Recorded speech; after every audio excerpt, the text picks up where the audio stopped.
Welcome back. We're continuing to talk about parent functions and their transformations. So if we have a parent function p of x, the transformed function will be some new function f of x, which is a multiplied by the parent function with x minus h substituted in for x, plus k on the outside. In our last video, we talked about what a, h, and k each specifically do.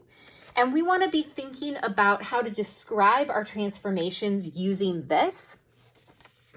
But then we are going to use a different process to talk about transformations. So to start, I want to look at an example.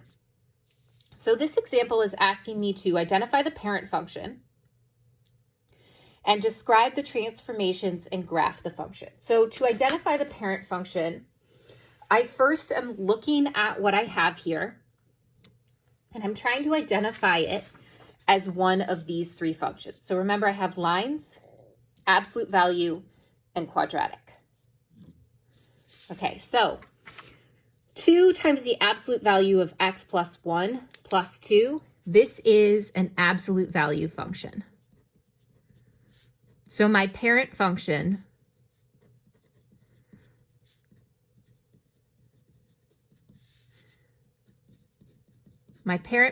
is the absolute value of x.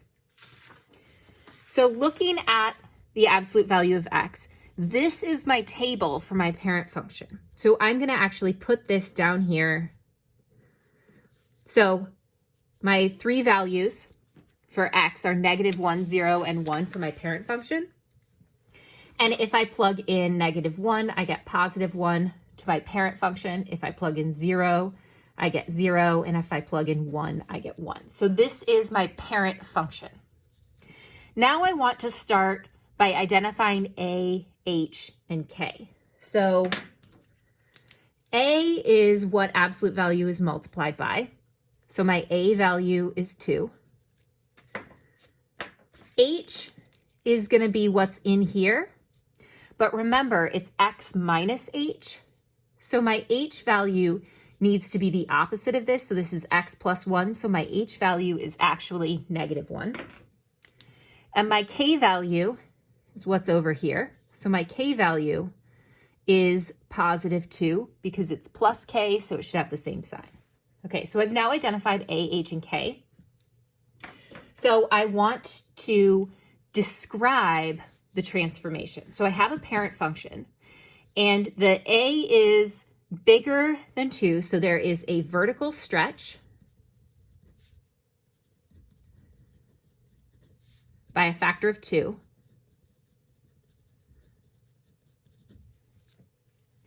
A is positive, so it's not flipped over the x-axis, so I don't need to write that. But the h is -1, that's a horizontal shift. So there is a horizontal shift, and it's negative, so that means it's going to be left 1 unit. And a vertical shift, it's +2, so that's going to be up 2 units. Okay, so I am just going to graph my parent function with a dashed line here. So this is my parent function. You don't need to do this. I'm graphing my parent function here so that we can observe to make sure that we have met these 3 shift criteria. Okay, so now we need to think about how we're going to transform my parent function points into my transformed points. And we can think about this. So we've identified a, h, and k. So I want to shift my whole graph left, which is just going to apply to my x coordinates. There are 2, so this is a horizontal thing, this is a vertical thing, and this is a vertical thing. So I have 2 things that have to happen vertically and 1 thing that has to happen horizontally. And what we can do is we can actually kind of follow a formula. And once we follow this formula, we're going to check to make sure that this works. So our transformed points for x, so this is xt and yt, these are our transformed points. for our transformed function are going to be related to our parent function ordered pairs. So I have my parent function ordered pairs in a table here and my transformed over here. So to get my transformed function points, I am going to take each of my x parent function points, each of these x values for my parent function, and I am going to add h. And h is -1. So I am going to take each of my parent function points and subtract 1 or add -1.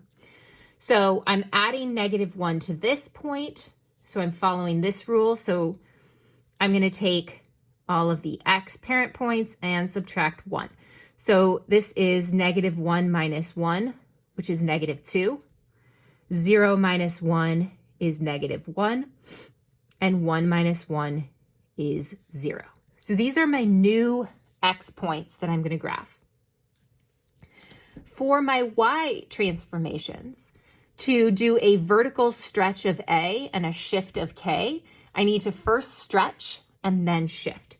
So I am going to take each of my y points from my parent function, and I am going to multiply them by A and add K.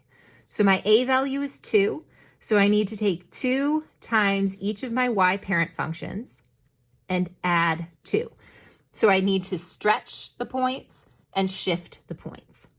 So this is going to be 2 times y parent plus 2. Okay, so 2 times 1 plus 2 is 4. 2, and I'm using this value, times 0 plus 2 is 2. And I'm using this value again. 2 times 1 plus 2 is 4. So I am taking these values here, my y parent functions, and applying this rule to them. So now I have these ordered pairs. I have the point -2, 4. I have the point -1, 2. And I have the point 0, 4.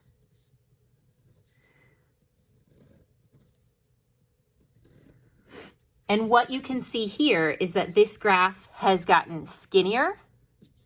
So this is my parent function. This graph is clearly skinnier than my parent function, and it's been moved to the left and up too. We're going to use this process in a couple more examples to step through the process so that you can get a sense of how this works in general.